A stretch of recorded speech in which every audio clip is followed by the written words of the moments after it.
There's a few people on the boats, on the swan boats already. Nice and early. Got some people on the suspension bridge. Anyone wanting a morning kebab? It's just getting ready now. Here's a view from on top of the suspension bridge. So let me just explain what happened then. This guy behind me was cycling. He stopped, got off his bike, and he went up to the grass cutters, so the land workers.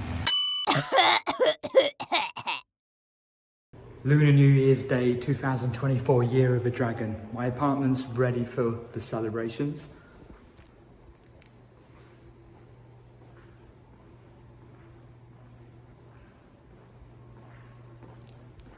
Looking very smart indeed. So I'm gonna go for a little walk and run and cycle outside because it should be really, really quiet. So this is the time. 新年快乐! 好，你好 My friends. Good. 新年快乐，再见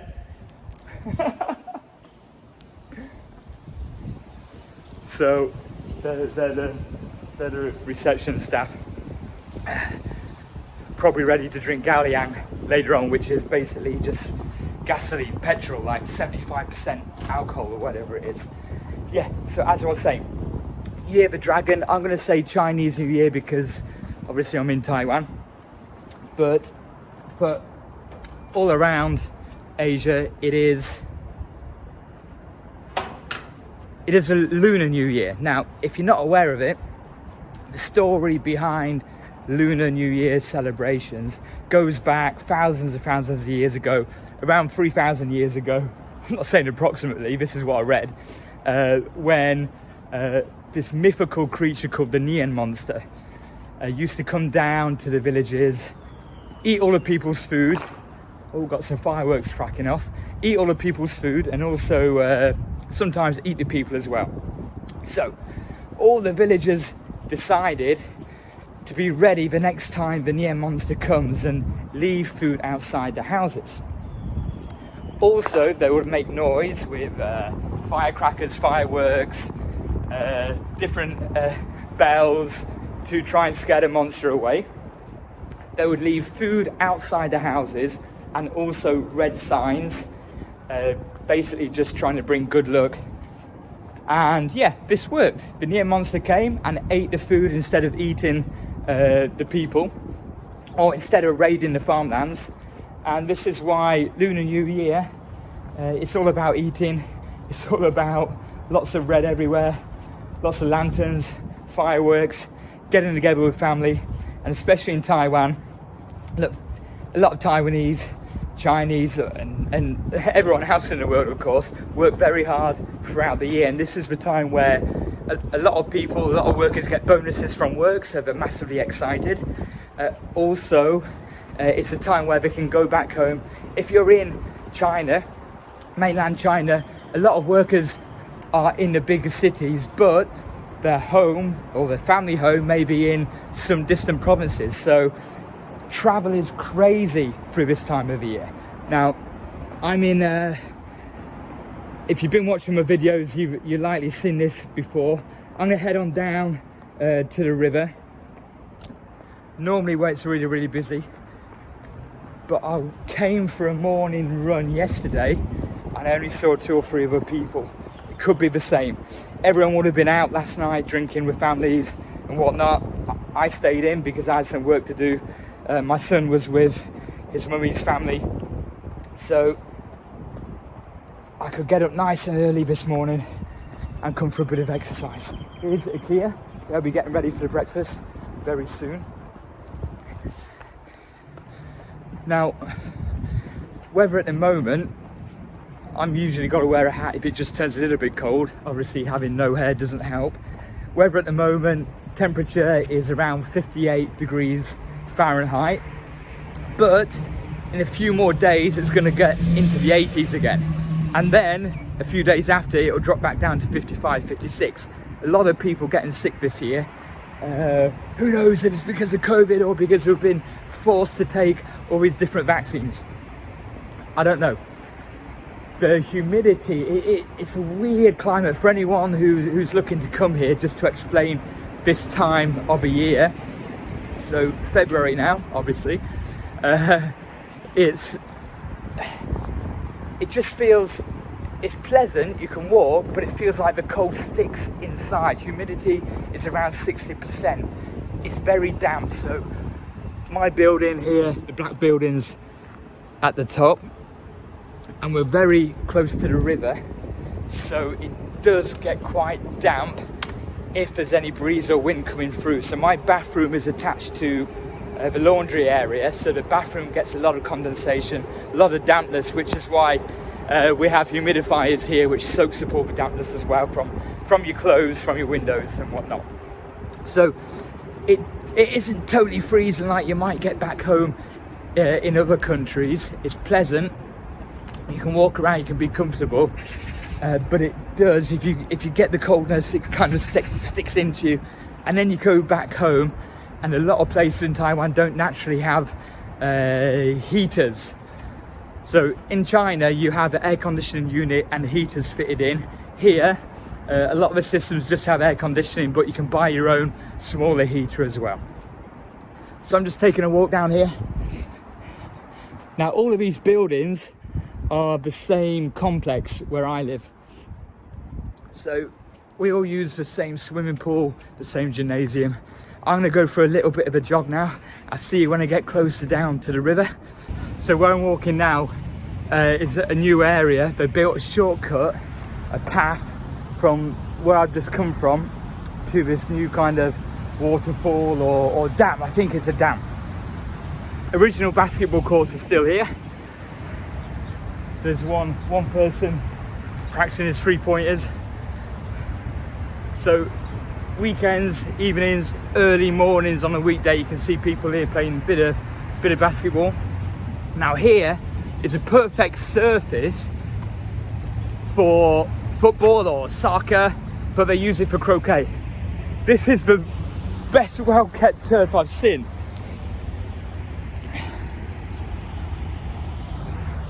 And there's floodlights. That is actually better quality than the last Taiwan national team football game that I saw in the Taipei National Stadium. So yeah, if you play a bit of croquet, get yourself down here. The turf's amazing. They've got a little stand as well. Floodlights, perfect. Here's a view of a dam. They started building this during COVID lockdown, so a good 3 years ago now, near completion. Let's go and take a closer look at it up here.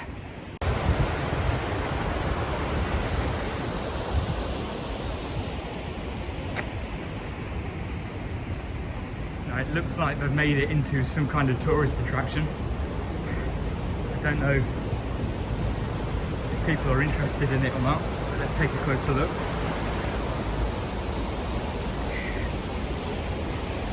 So this is where I've just come from here. There's a shortcut, new path, what leads all the way down. And there's a little window like a zoo. Let's have a look.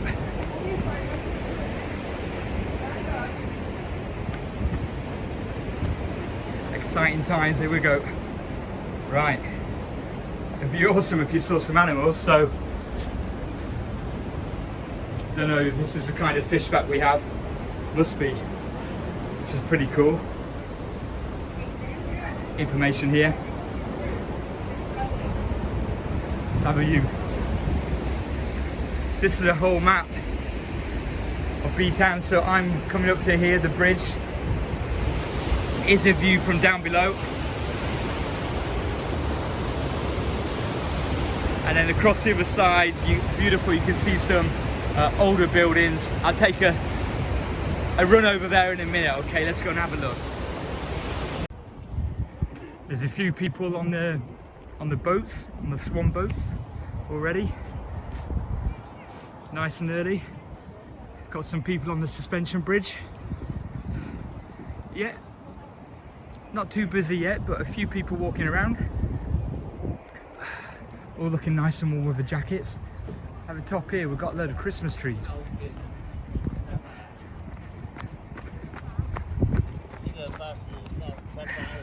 Up here are all the restaurants. We'll go all the way down. Yeah, and they've got a ton of Christmas trees here.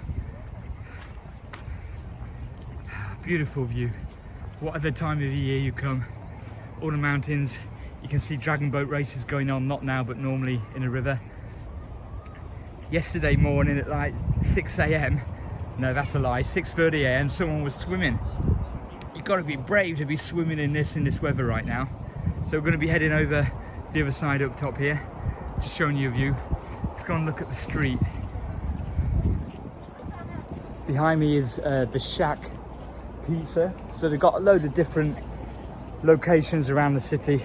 This one is obviously Xindian B-Town one. Great in the summer where you can sit on the outside looking onto, I'll say the river, but there's a load of trees here. But really good vibe, really good area to sit. Not open right now. Don't know if it'll be open today because people are taking time off. Some food vendors have started to open already. I've just seen a kebab vendor here, but I didn't bring any money, which is a shame. So anyone wanting a morning kebab, it's just getting ready now. £1.50. Beautiful. Good bit of breakfast. So it looks like Xindian Street will be open throughout the day later on. This used to be all full of stalls here, but now, as you can see, there's not much going on. Fruit stall over here. Let's go back across over the bridge to the other side. You've got to have a bit of faith here. Suspension bridge under repair. Here's a view from on top of the suspension bridge. You can see all the boats coming down. Nice and clear morning, no rain. And a few people now crossing.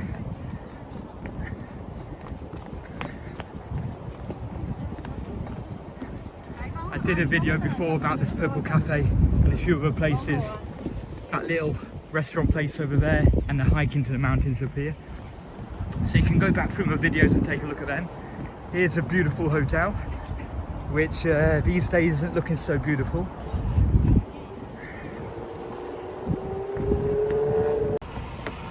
Candy floss machine. Oh, it smells gorgeous. Is that out?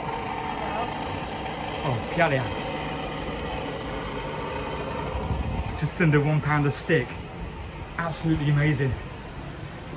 Again, I didn't bring my money, so I can't get any candy floss. The lads having breakfast over there. Early start. Now I'm going to get one of these bikes after to take you around the bike trail. I was going to take a bike out, but if I'm going to have a couple of glasses of wine later, I'm going to walk and run around the rest of the river track, and I'll be able to give you some sights on the way as well. So again, all the way back up this way, up the road, it takes you back to the mountain with some mountain trails. I'm on the other side of the river now.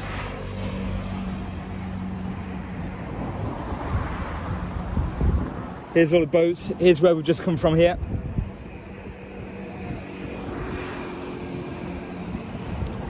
Right, let's go down this way. You can go down next to the river or walk from at the top as well. Now from here, great location because you can continue up the mountains, which takes you all the way up when my son goes to school. So when I do the school run, I've got to go all the way up the mountains. I used to run up the mountain with a backpack on to pick him up, and then there's like a building site where new construction's going on, and there was 4 or 5 dogs what used to be guarding the building site. Not on a leash or anything or on a lead, purely wild dogs, but trained to be vigilant and to guard the construction site. So every time people walk past, they'll attack you. When people are running past, they attack you and chase you. So I tried walking and then they still tried to attack me. So yeah, I'll stop doing that now.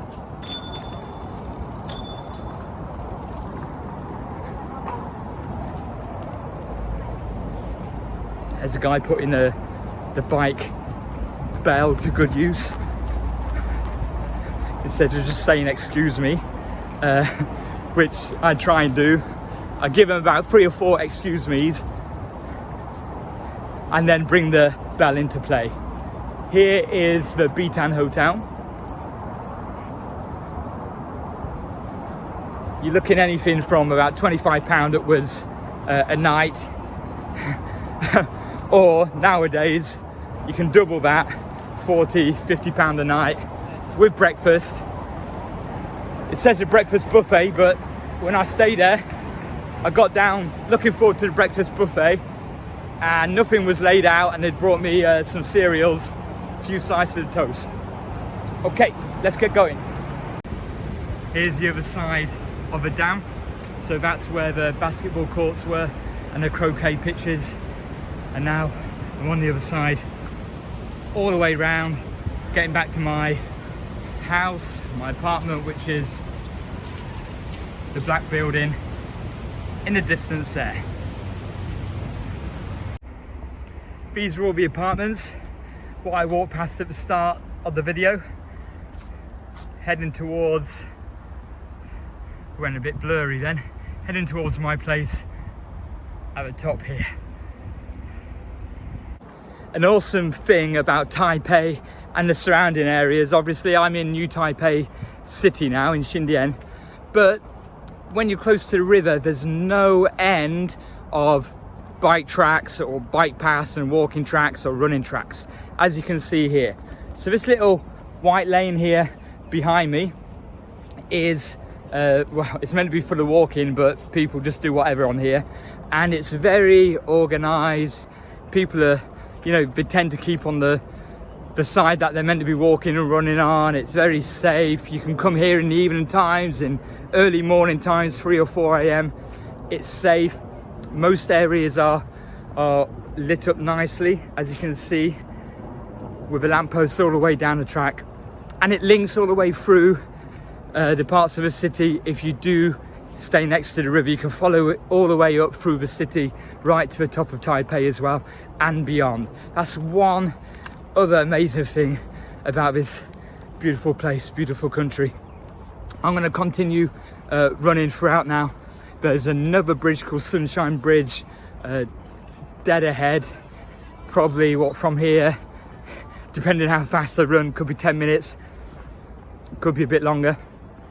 But as you can see, it's just clean, peaceful, safe, unbelievably quiet, peaceful. I said that, and a guy on one wheel nearly knocked me over, apart from the grass cutters at the top here. If anything, have they got too many lampposts here with the lights? It's not a bad thing. Certainly well lit in the evening, because I've run around here at night times. I'm not sure if you can see, yeah, you can see, look, mountains in distance. You can actually walk or run up there. That's where I used to run, somewhere along here up the mountain. This is amazing. So this guy what's cycling around the track has just stopped to give red envelopes to the ground workers. 早早，新年快乐！ 对， Happy New Year， 很好。 Here's a fit guy, what I always see running around, always topless. Very nice look, kindness. Random guy just stops to give envelope. So let me just explain what happened then. This guy behind me was cycling. He stopped, got off his bike, and he went up to the grass cutters, so the land workers, and gave him a red envelope each. So Lunar New Year, Chinese New Year, people give others red envelope with money inside. What a gesture that is. And that basically shows you what a lot of Asian culture is about, a lot of what Taiwan is about. It's a beautiful culture, and yeah, I mean, it's not even me just making up words there. That's absolute truth of what just happened. Beautiful. Okay, on we go. Getting close now to Sunshine Bridge. Is a morning game of volleyball going on. A little bit like Top Gun. Awesome. It's funny seeing people playing volleyball on the sand, beach volleyball with hats on. Yeah, they had shorts on, but looked a bit chilly. Now I'm on the running track. It's a bit sludgy now, but you do see people running around here more often than not. And here is, look, I don't know if this area gets utilised the way it should, because I've only ever seen rollerblading or roller skating going on. Proper rollerblading clubs. Yeah, look, they've got the slopes. But look, this is perfect again. Look, awesome for people that like rollerblading. Maybe I'm a little bit biased, but perfect. Look how many multi-sports you could have on here, especially football or soccer cages. You could have about 8 football cages, street cages here, but do they? No. Instead, let's put a roller skating park here. But look, the surroundings are beautiful. So behind me here now, you can see my apartment. So I've done a full loop. Here's Sunshine Bridge behind me, which will go over the white bridge. And look, during the warmer days, the sunny days, people are here on the park. There's games, frisbee, football being played. Cherry blossom all over the place, which is not evident at the moment. You see a couple of horses sometimes, which is random. But look, just a great environment for families, for anyone. So peaceful and safe and clean. Here we are on the Sunshine Bridge now. So where I was before on the bridge in Bitan, the cable bridge, all the way down there. I've done a full loop around. This is a park area with the skating surface, which I've just shown you. And then if you was to carry on all the way up the river, you just continue and it takes you all the way through Taipei, right to the top and on to the outer skirts of Taipei as well. So I'm not far from home now. My apartment is behind here. I'll probably walk back or cycle back. Now at night time, this is beautiful. This is all lit up like a Super Mario or Mario Kart game. That's me finished. Maybe around 10k, 10 kilometer covered. I'm gonna get a bike and cycle back home. Happy Lunar New Year, everybody. Thank you for watching. Look in the description. I offer different career services, different CV services, especially for people wanting to move into Asia and especially move into Taiwan. Get in touch and subscribe if you want to, and give this video a like if you liked it. Take care, best wishes.